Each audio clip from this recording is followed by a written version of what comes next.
محفل پاک کے اندر دو باتوں پر آپ کو مکمل طور سے توجہ دینی ہے۔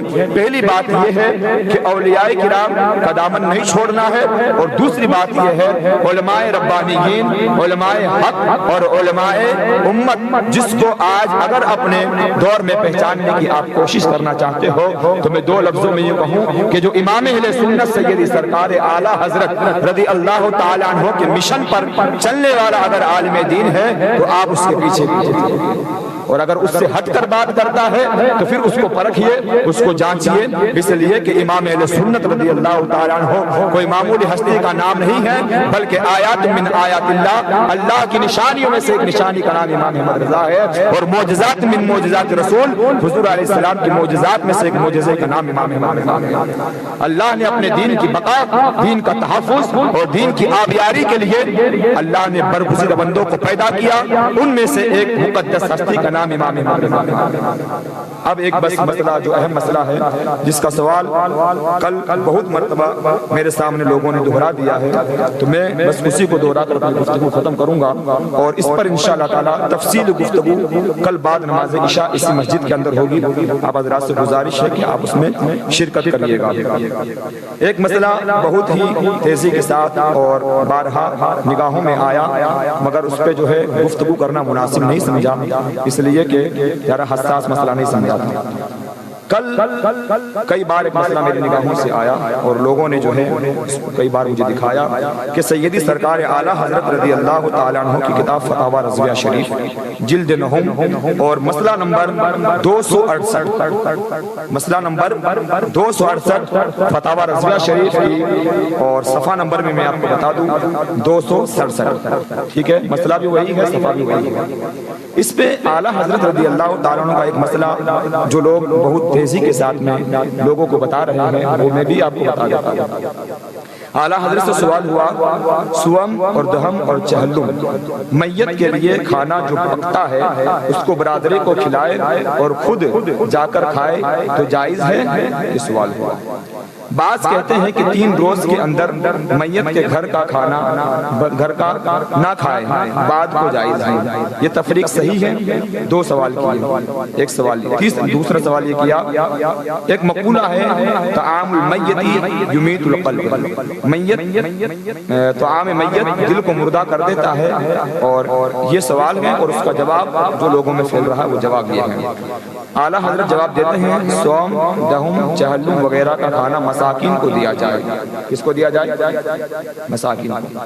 برادری کو تقسیم کرنا یا برادری کو جمع کر کے کھلانا بے معنی ہے، جیسا کہ مجموع البرکات کے اندر ہے۔ موت میں دعوت ناجائز ہے، ٹھیک ہے، یہ بات بھی ذکر کی ہے۔ تو یہ مسئلہ جو ہے کل بہت تیزی کے ساتھ میں کئی لوگوں نے مجھے دکھا دیا، تو پھر مجھے یہ معلوم ہوا کہ اس مسئلے پر گفتگو کی جائے۔ اس میں دیکھیے، ایک تو اعلیٰ حضرت رضی اللہ تعالیٰ عنہ نے یہ فرمایا کہ سوم، دہم، چہلم وغیرہ کا کھانا مساکین کو دیا جائے۔ کس کو دیا جائے؟ مساکین کو دیا جائے۔ برادری کو تقسیم یا برادری کو جمع کر کے کھلانا بے معنی ہے۔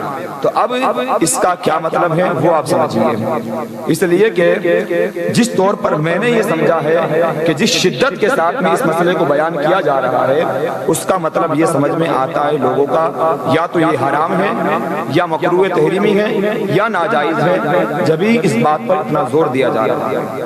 3 چیزیں ہیں۔ تو اب میں آپ کو بتا دوں جو اسلام کی اصطلاحات ہیں، شریعت کی اصطلاحات ہیں، ایک ہے ایمان، اس کے مقابل میں ہے کفر، ٹھیک ہے، ایک ہے فرض جس کے مقابل میں ہے حرام، ایک ہے واجب جس کے مقابل میں ہے مکروہ تحریمی، ٹھیک، اس طرح اصطلاحات ہے، وہ بھی میں آپ کو کتابوں کے حوالے سے بتاؤں تو آپ کو لگے گا کہ ہاں اپنی جانب سے بات نہیں کر رہے ہیں، اور الحمدللہ میں اس بات کا قائل بھی نہیں ہوں کہ اپنی طرف سے بتاؤں۔ دیکھیے، تیسرا ہے سنت مؤکدہ، تو سنت مؤکدہ کے مقابل میں آتا ہے اساءت یعنی بری چیز، اور چوتھی چیز ہے سنت غیر مؤکدہ، اس میں آتا ہے مکروہ تنزیہی، اور مستحب اس کے مقابل میں آتا ہے خلاف اولا، ٹھیک ہے۔ تو اب فرض کے مقابل میں وہ حرام، واجب کے مقابل میں ہوا مکروہ تحریمی، سنت مؤکدہ کے مقابل میں ہوا اساعت، اور سنت غیر مؤکدہ کے مقابل میں ہوا مکروہ تنزیہی، اور مستحب کے مقابل میں ہوا خلاف اولا۔ ٹھیک ہے، یہ بات اتنی آپ نے سمجھ لی۔ تو اب اعلیٰ حضرت رضی اللہ تعالیٰ عنہ نے اس سوال کے جواب میں آپ نے جو یہ فرمایا کہ صوم دہم اور چہلم کا کھانا مساکین کو دیا جائے برادری کو تقسیم کر کے یا برادری کو جمع کر کے کھلانا بے معنی ہے، تو اس سے لوگوں نے سمجھا کہ یہ تو ناجائز ہے یا حرام ہے یا مکروہ تحریمی ہے۔ اگر یہ انہوں نے نہیں سمجھا ہے تو پھر ان کا اس شدت سے بار بار اس مسئلے کو بیان کرنے کا کیا معنی، وہ اپنا معنی ظاہر کریں۔ اور اب جب انہوں نے یہ مسئلہ پڑھائی تھا تو تھوڑی سی اور تکلیف اٹھاتے اسی کا جسٹ آگے والا مسئلہ، یعنی مسئلہ نمبر 269 اور آگے والا صفحہ، یہ صفحہ اعلیٰ حضرت نے لکھا جو انہوں نے بیان کیا، اور یہ صفحہ میں آپ سے عرض کر رہا ہوں جو اعلیٰ حضرت نے اسی کتاب کے اندر لکھا۔ سوال سنیں اعلیٰ حضرت کیا فرماتے ہیں۔ اعلیٰ حضرت سے سوال ہوا کیا فرماتے ہیں علماء دین و مفتیان شرامتین اس مسئلے میں کہ اگر کوئی شخص مرے اور اس کے گھر والے چہلم کا کھانا پکائے، جو برادری یا غیروں جو برادر ہو یا غیر ہو ان سے کہیں کہ تمہاری دعوت ہے تو وہ دعوت قبول کی جائے یا نہ کی جائے۔ چہلم کا بھی ذکر آیا، برادری کا بھی ذکر آیا، دعوت کا بھی ذکر آیا۔ ٹھیک ہے، سوال آگے والا ہی ہے، لیکن صرف ایک پلہ دکھا کر یا ایھا الذین آمنوا لا تقربوا الصلاۃ بتا کر اے ایمان والو نماز کے قریب مت جاؤ، ایمان والو تو حرام میں ہو جائیں گے، بہت اچھی بات میں بتا دی۔ ایک تو بہت سارے گناہ ہم کرتے تھے اور بہت سارے احکامات پر ہم عمل نہیں کرتے تھے، اور اب حضرت نے ایک اور نہیں ہمیں آیت پڑھ کے سنائی ایمان والو نماز کے قریب مت جاؤ، تو کسی نے آ کے بدھی پکڑ لی مولانا صاحب ذرا آگے بھی تو پڑھ دو، وانتم سکارا، کب مت جاؤ نماز پڑھنے کے لیے جب نشے کی حالت میں ہو، جب مت جاؤ، صرف آدھی ادھوری بات کیوں پڑھ کے سناتے ہو؟ تو میں آپ کو اعلیٰ حضرت کا یہ آگے والا صفحہ پڑھ کے سناتا ہوں، سنو۔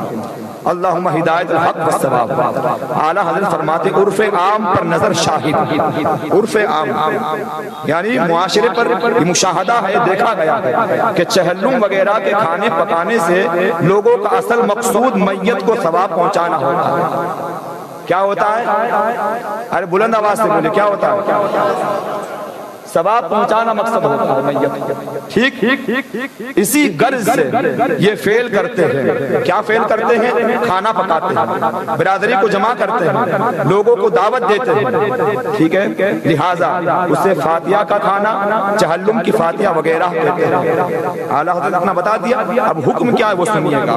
اعلیٰ حضرت نے ابھی اپنی بات نہیں کہی ہے، ابھی اعلیٰ حضرت فرماتے ہیں شاہ عبد العزیز، کون ہے یہ شاہ عبد العزیز؟ شیخ عبد الحق محدث دہلوی، جو جنہوں نے ہندوستان کے اندر علم حدیث کو پھیلایا، شیخ عبد الحق محدث دہلوی، اور یہ ایسے عالم دین ہیں جن کو الحمدللہ ہم اہل سنت تو مانتے ہی مانتے ہیں، مگر وہابی دیوبندی بھی مانتے ہیں۔ یہ ایسے عالم دین ہیں۔ ان کے والد ماجد کیا فرماتے ہیں؟ وہ فرماتے ہیں وارد ہے کہ مردہ اس حالت میں کسی ڈوبنے والے کی طرح فریاد کا منتظر ہوتا ہے۔ دریا میں کوئی آدمی ڈوبا ہے تو کیا کرتا ہے؟ وہ ڈوبنے کی کوشش کرتا ہے، وہ ہاتھ نکالتا ہے، کوئی مجھے پکڑ کر باہر کرتا ہے، انتظار کرتا ہے، فریاد کرتا ہے، اور اسی وقت اور اس وقت میں صدقے، دعائیں اور فاتحہ اس سے بہت کام آتی ہے۔ جو مر جاتا ہے مال تو چھوڑ دیا گھر پہ، دولت گھر پہ رکھی ہوئی ہے، کچھ نہیں ساتھ میں ہے، اب اس کو فائدہ کیا پہنچائے گا؟ اعلیٰ حضرت فرماتے ہیں صدقے، دعائیں، فاتحہ اس سے کام آتی ہے۔ یہی وجہ ہے کہ لوگ مرنے سے 1 سال تک، خصوصاً 40 دن تک، کچھ لوگ تو 1 سال تک اہتمام کرتے ہیں، کچھ لوگ 40 دن تک اس طرح مدد پہنچانے میں بھرپور کوشش کرتے ہیں، اس طرح مدد پہنچانے میں بھرپور کوشش کرتے ہیں۔ اب اعلیٰ حضرت اپنی بات لکھتے ہیں اور شک نہیں اس نیت سے جو کھانا پکایا جائے، کس نیت سے؟ ایصال ثواب کی نیت سے۔ کس نیت سے؟ جو کھانا پکایا جائے، اعلیٰ حضرت فرماتے مستحسن ہے۔ کیا ہے؟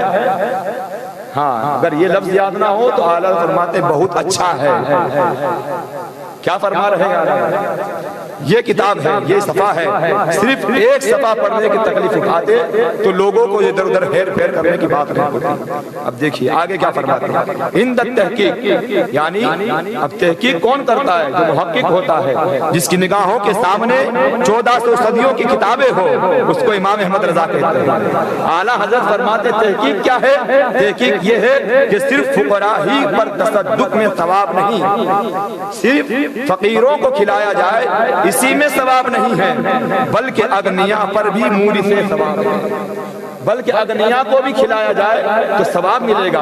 اور اعلیٰ حضرت نے جو بات کہی ہے یہ اپنے گھر سے نہیں کہی ہے۔ میرے آقا فرماتے ہیں، حضور پر نور سید عالم صلی اللہ تعالی علیہ وسلم فرماتے فی کل ذات قبض رطبۃ اجر، ہر گرم جگر میں ثواب ہے، ہر گرم جگر میں ثواب ہے، یعنی زندہ کو کھلایا جائے گا، چاہے پانی پلایا جائے گا، ثواب پائے گا۔ یہ اعلیٰ حضرت فرما رہے۔ اب یہ نہیں ہے کہ مالدار کو کھلائے یا غریب کو کھلائے، جس کو بھی کھلایا گا ثواب کی نیت ہونا شرط ہے۔ کیا شرط ہے؟ ثواب کی نیت شرط ہے۔ اب اگر اس نیت سے جس نے کھلایا، جس کو کھلایا، جتنا کھلایا ثواب پائے گا۔ اب آگے دیکھیں، یہ اعلیٰ حضرت نے یہ حدیث بھی نقل کر دی اور حدیث کا حوالہ بھی دے دیا۔ اور جو کچھ آدمی کھائے اس میں ثواب ہے، اور جو کچھ درندہ کھا جائے اس میں ثواب ہے، جو پرندہ کھائے اس میں ثواب ہے۔ اب بتائیے، درندوں کو کھلانا ثواب، پرندوں کو کھلانا ثواب۔ ارے درندہ کسے کہتے ہیں معلوم ہے؟ پرندے کو تو سمجھ میں آتا ہے، درندہ وہ ہوتا ہے جو چیر پھاڑ کر کھاتا ہے، جو انسانوں کو بھی کھاتا ہے، جانوروں کو بھی کھاتا ہے۔ تو اس درندے کو اگر کھلاؤ گے تب بھی ثواب مل رہا ہے، اور اگر انسان کو کھلا دے جو اللہ کی عبادت کرتا ہے تو ثواب نہیں ملے گا؟ ملے گا۔ ہاں، اگر جس کو سمجھ میں نہ آئے تو پھر آئے ہم بتاتے ہیں۔ اب دیکھیے اس کا صفحہ نمبر 670، یعنی اسی بات کے آگے والا صفحہ، اعلیٰ حضرت کیا فرماتے ہیں؟ اور مدار کار، یہ جو مدار کار ہے، کچھ لوگ کہتے ہیں کہ میت کا کھانا صرف مساکین کا حق ہے، فقراء کا حق ہے، اور اعلیٰ حضرت نے خود نے بھی فرمایا، جو کہ آپ نے ابھی فتویٰ ملاحظہ کیا اور جو بڑی گردش کے اندر چل رہا ہے کہ مساکین کو کھلایا جائے، مساکین کو دیا جائے، تو کیا مطلب ہے؟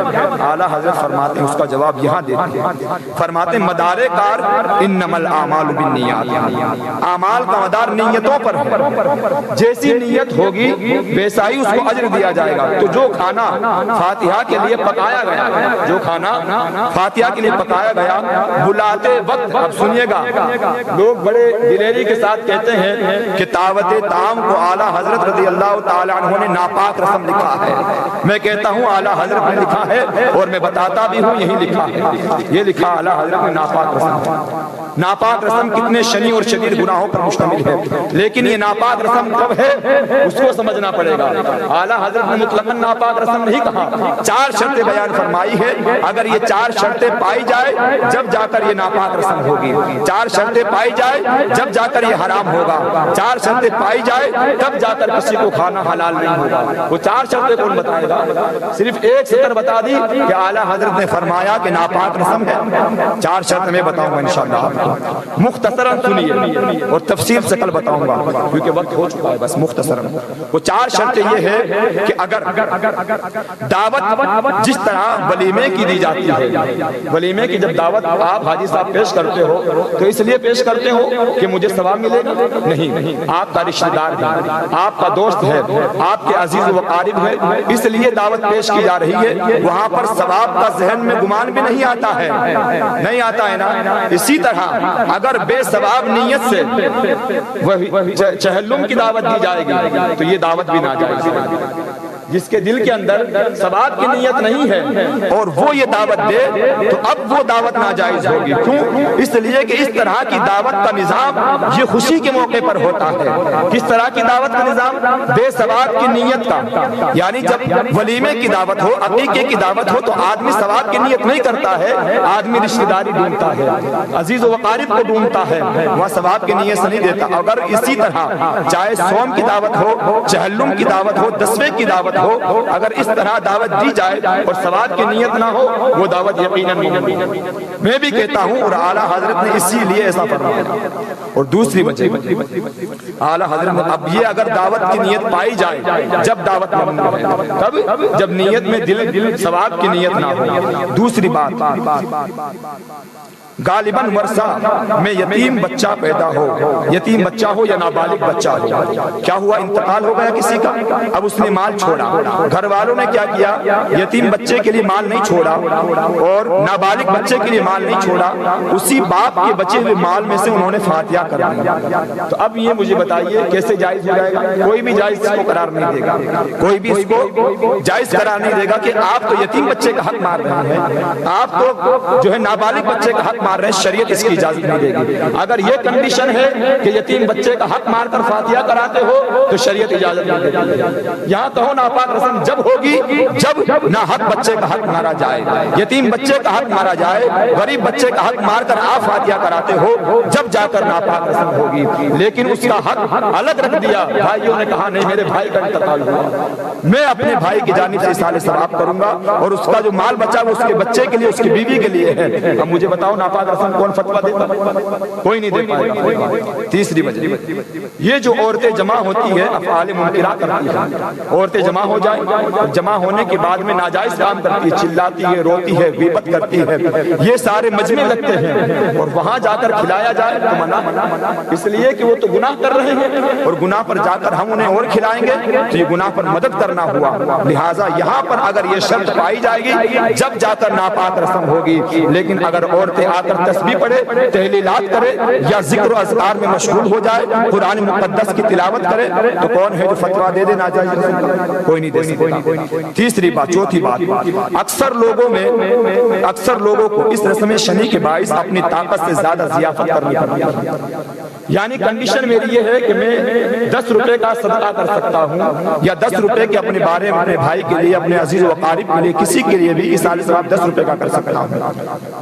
لیکن ہماری قوم کے اندر یہ رواج ہے کہ ہمیں پوری بستی کو بلانا پڑے گا، پوری قوم کو بلانا پڑے گا، سب کو اکٹھا کرنا پڑے گا۔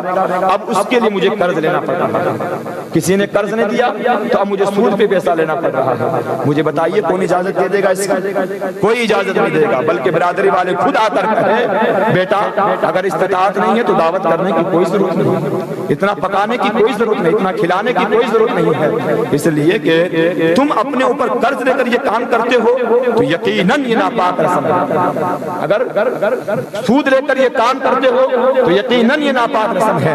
لیکن جہاں پر ایصال ثواب کی نیت ہو، جہاں پر یتیم بچے کا حق نہ مارا گیا ہو، جہاں پر ایک نابالغ بچے کا حق نہ مارا گیا ہو، جہاں پر عورتیں صرف ذکر و اذکار کے لیے آئی ہو اور جہاں پر کسی پر بوجھ بھی نہیں پڑ رہا ہو، وہ دعوت اگر کر دے اور مسلمانوں کو بلا لے، غربا فقراء مساکین کو بلا لے، مالداروں کو بھی بلا دے، تو کون ہے مائی کا لال جو یہ فتویٰ دے دے ان 4 شرطوں کے ساتھ میں بھی یہ ناپاک ہے؟ کوئی نہیں ہے۔ ہاں، اور اگر یہ 4 شرطیں پائی جائے تو ہم بھی کہتے ہیں اور یہ ہر بچہ کہے گا، اس لیے کہ لا یکلف اللہ نفسا الا وسعها، اللہ رب العزت نے کسی بھی جان پر اس کی طاقت سے زیادہ بوجھ نہیں رکھا ہے، جس کے اندر جتنی کیپیسٹی ہے اللہ نے اتنا ہی بوجھ رکھا ہے۔ تو اب اگر کس کے پاس میں یہ سارے معاملہ 4 شرطیں نہ پائی جائے اور اگر وہ اصالہ ثواب کرتا ہے تو یقیناً ثواب پہنچے گا۔ بس 2 جملے میں یعنی تھوڑی سی مختصر سی عبارت پڑھ کے گفتگو ختم کروں، وقت زیادہ ہو گیا۔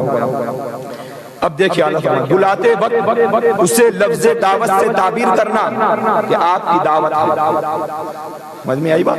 آپ کی دعوت ہے، اس نیت کو باطل نہ کرے گا۔ کون سی نیت؟ جو دل کے اندر نیت ہے ایصال ثواب، دل میں ارادہ ہے میں ایصال ثواب کے لیے بلا رہا ہوں، وہ کھائے گا تو جتنا وہ کھائے گا تو اب جتنا ثواب اس کو ملے گا مرحوم کو بھی ملے گا۔ اب اگر یہ نیت دل کے اندر ہے تو اعلیٰ حضرت فرماتے ہیں زبان سے اگر اس نے دعوت کہہ بھی دیا تب بھی فرق نہیں پڑے گا، تب بھی فرق نہیں پڑے گا، لیکن ہاں بہتر یہ ہے اس کو کہا جائے کہ فاتحہ خوانی ہے، اس میں شرکت کریں۔ یہ لفظ کہتے ہیں کہ بھئی ہمارے گھر پر مرحوم کی فاتحہ خوانی ہوگی لہٰذا آپ فاتحہ میں شرکت کریں، لیکن اگر اس نے دعوت بھی کہہ دی تو اعلیٰ حضرت فرماتے ہیں کہ اس سے اس کی نیت جو دل کی ہے وہ باطل نہیں ہو جائے گی۔ کیوں باطل نہیں ہو جائے گی؟ اس لیے کہ آپ نے اپنے بھائی، چچے زاد بھائی، بڑے ابو کے بیٹے، ان کی مدد کی، غریب تھا اور وہ زکوٰۃ کا مستحق تھا۔ اب آپ نے عید کا موقع آیا تو دیکھا کہ میں تو بہت اچھا پہن رہا ہوں، سب کچھ ہے، مگر میرا بھائی ایسے ہی بیٹھا ہے، ہیں. اب اگر ان کو زکات کے نام پہ دوں تو اس کو برا لگ جائے گا کہ میرا بھائی مجھے زکات دے رہا ہے, تو یہ برا لگتا ہے. اعلیٰ حضرت فرماتے ہیں اور خود نہیں فرماتے ہیں, اوپر کی کتابوں کی روشنی میں فرماتے ہیں, اگر کسی شخص نے اپنے بھائی کو, چچے زاد بھائی کو یا تائے زاد بھائی کو زکات کا پیسہ دیا اور کہا یہ لو تمہاری عیدی ہے, کیا کہا, کیا کہا, عید کی خرچی ہے, تم جہاں چاہو خرچ کر لینا. دل میں کیا ارادہ ہے؟ زکات. دل میں کیا ارادہ ہے؟ زکات. منہ سے کیا بول رہا ہے؟ عیدی. دل میں کیا ارادہ ہے؟ ایصال ثواب. منہ سے کیا کہہ رہا ہے؟ دعوت. تو اب اس کا یہ کہنا اس کی دل کی نیت کو باطل نہیں کرے گا. بات آئی سمجھ؟ اس کی نیت کو باطل نہیں کرے گا. لہٰذا اعلیٰ حضرت نے اس کا خلاصہ کر دیا جیسا کہ, اور اس کے ساتھ میں اعلیٰ فرماتے آگے, اپنے قریب و عزیزوں کے مواسات بھی صلائے رحم اور موجب ثواب ہے. قریبوں کو بلایا جائے, عزیزوں کو بلایا جائے اور ان کو بلا کر کھلایا جائے, تب بھی کیا ہے؟ موجب ثواب ہے, یعنی اس سے بھی ثواب ملے گا. اور آگے ارشاد فرماتے ہیں اگرچہ اغنیا ہو, کیا ہو؟ اگرچہ مالدار ہو, ہاں اگرچہ مالدار ہو, مالدار کو کھلایا تو بھی ثواب ملے گا. لیکن ابھی میں نے آپ کو اصطلاحات پڑھ کے سنائی کہ فرض کے مقابل میں حرام ہے, واجب کے مقابل میں مکروہ تحریمی ہے, سنت موقدہ کے مقابل میں چاہے اساعت ہے, اور سنت غیر موقدہ کے مقابل میں مکروہ تنزیہی ہے, اور اس کے علاوہ جو نیچے ہے اس کے مقابل میں خلاف اولا. تو خلاف اولا کسے کہتے ہیں؟ بہتر نہیں ہے. اب مجھے بتائیے بہتر نہیں ہے, یہ میں بھی کہتا ہوں اور میں اپنی طرف سے نہیں کہتا ہوں. اعلیٰ حضرت نے بھی فرمایا مالداروں کو چاہیے کہ نہ کھائیں بہتر ہے, نہ کھانا بہتر ہے, لیکن کھا لیا تو کیا مکروہ ہو گیا؟ کھا لیا تو کیا ناجائز ہو گیا؟ کھا لیا تو کیا مکروہ تحریمی ہو گیا؟ کھا لیا تو کیا حرام ہو گیا؟ کھا لیا تو کیا کفر ہو گیا؟ جب اس پر کوئی گناہ ہی نہیں ہے, کوئی گناہ نہیں ہے, ایک ذرہ گناہ نہیں ہے, کھا لیا, تو پھر اس شد و مد کے ساتھ میں اس بات کا رد کرنا یہ بتاتا ہے یا تو آپ اس کو حرام سمجھتے ہو یا مکروہ تحریمی سمجھتے ہو اور یا پھر کوئی اور گناہ سمجھتے ہو. لہٰذا بچنا بہتر ہے. بہتر کا مطلب ہوتا ہے بچ جائے تو آپ کے لیے اچھا ہے, نہیں بچ پائے کھا لیا اگلے آدمی کا دل رکھنے کے لیے, تو دل رکھنے کا بھی ثواب آپ کو. تو یہ چیز ہے. انشاءاللہ اس پر تفصیلی گفتگو کل عشاء کی نماز کے بعد کروں گا, جس میں انشاءاللہ تعالی یہ ساری باتیں بھی ہوگی, اور چنے پڑے جائے یا نہ پڑے جائے اس پہ بھی انشاءاللہ گفتگو ہوگی, اور اس کے علاوہ جو بھی جس کا بھی جو سوال ہوگا انشاءاللہ تبارک و تعالی سوالات کے جوابات بھی دیے جائیں گے. اللہ رب العزت کی توفیق سے اللہ وحدہ لا شریک ہمیں اور آپ کو عمل کی توفیق اور فقہ عطا فرمائے, دین کی سچی اور صحیح سمجھ عطا فرمائے. ایک مقولہ ذکر کر کے میں آپ کی اپنی بات ختم کروں کہ کسی بزرگ نے کہا تھا کہ نیم حکیم خطرائے جا اور نیم ملا خطرائے ایمان. آدھا ادھورا حکیم ہوتا ہے نا, تو اس سے دوائی لینے میں کیا ہوتا ہے؟ جان کا خطرہ ہوتا ہے, سائیڈ ایفیکٹ ہو سکتا ہے. اور آدھا ادھورا عالم اگر ہوتا ہے یا عالم بھی نہیں ہوتا ہے تو اس کے ساتھ مسئلے پوچھنے سے ایمان کا خطرہ ہوتا ہے. اللہ رب العالمین ایمان کی حفاظت فرمائے.